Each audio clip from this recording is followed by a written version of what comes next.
โอเคเนาะแล้วตอนนี้เนาะบาวซุนก็สิพาพี่น้องไปเก็บหมากม่วงเนาะไปเขาสิไปเบิ่งไปเก็บหมากม่วงเนาะอันนี้ก็อยู่สวนเนาะสวนกาแฟเนาะเฮ็ดสวนกาแฟที่เก่าเนาะที่เขาเฮ็ด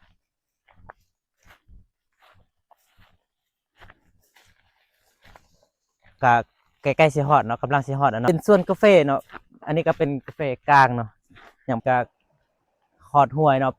พอดีเขาข้ามห้วยไปนึงก็สิแม่นเนาะอยู่ทางนั้นเนาะอันนี้ก็กำลังสิฮอดแล้วเนาะพี่น้องเนาะอันนี้ก็เป็นห้วยหยังนี่ห้วยน้ำตกเนาะนี่ก็โอ้ห้วยน้ำตกนี่เย็นอีหลี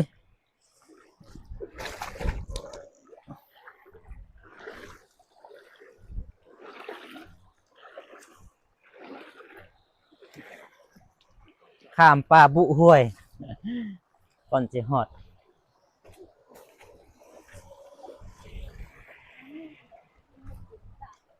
คือเป็นปูนเนาะหินแปลกประหลาดหินคือปูน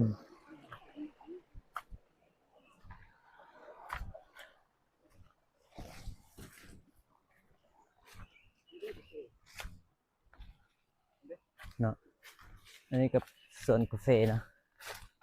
สวนกาแฟอันนี้ก็เป็นใบผักกูดเนาะอยู่บ้านอยู่เขตที่พี่น้องอยู่มีบ่ผักกูดเนาะอันนี้ก็เป็นผักกูดแบบกินได้เนาะติเนาะกินได้เนาะตามห้วยตามนี้มันมีปลากั้งปลาดุกเนาะโอเคเนาะพี่น้องอันนี้ก็ฮอดแล้วเนาะอันนี้ก็เป็นนี่กกม่วงเนาะนี่มากนี่เห็นอยู่บ่มือกล้องเห็นบ่มากม่วงนี่นี่อันนี้เบื้องนี้ก็แม่นเนาะอันนี้ก็อยู่เทิงก็โอ้สูงโพดเนาะสิเฮ็ดได้วะสิขึ้นเนาะมากมันน้อยเนาะขึ้นเบิ่งเป็น เดี๋ยวเขาสิขึ้นให้พี่น้องเบิ่งเด้อ FC ท่าเบิ่งเด้อว่าค่อยสิขึ้นว่าสิได้หรือบ่ได้ค่อยสิขึ้นว่าสิได้หรือบ่บ่ค่อยปานใดนั่นขึ้นกกใหม่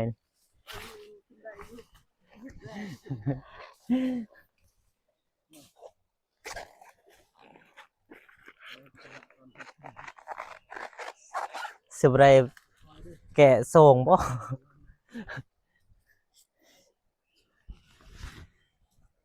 อะไรวะ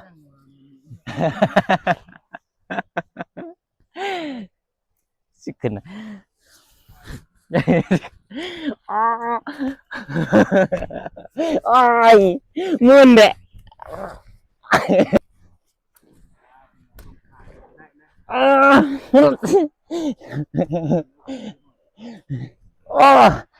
เงินแดะ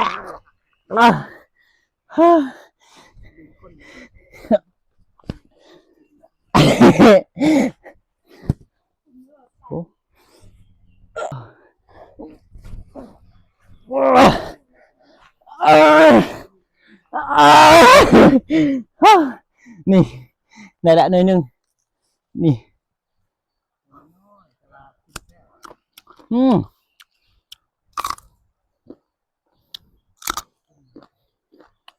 ลิงกิน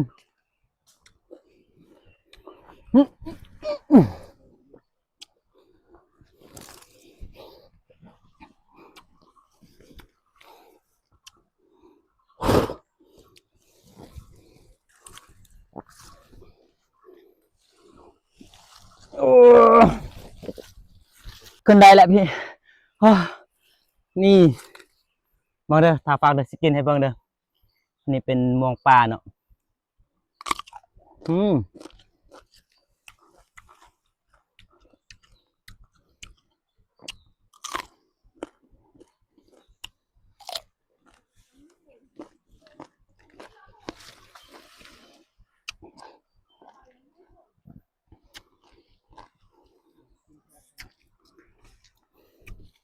อ่า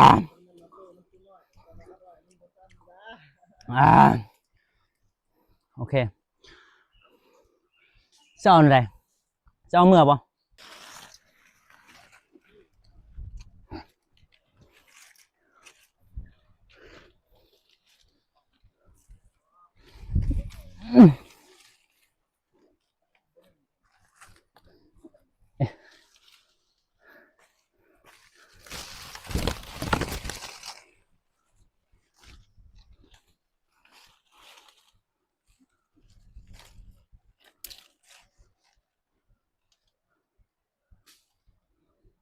คอสิ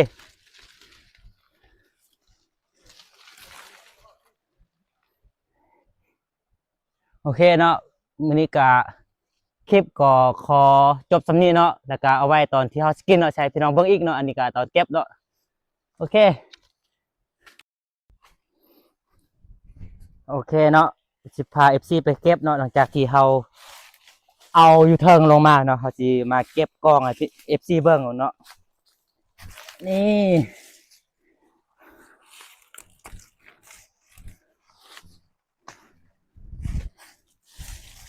อ้าว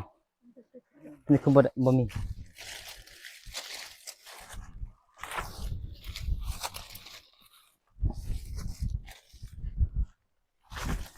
นี่ก็คือผลงาน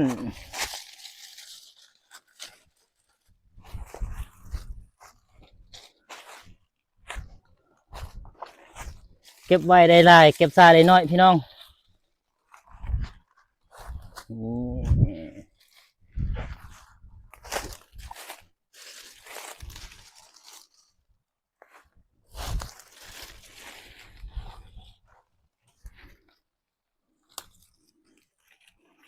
เวลาเขาเอาลงมันหล่นเองนะนี่มันไปอยู่กับอันนั้นนี่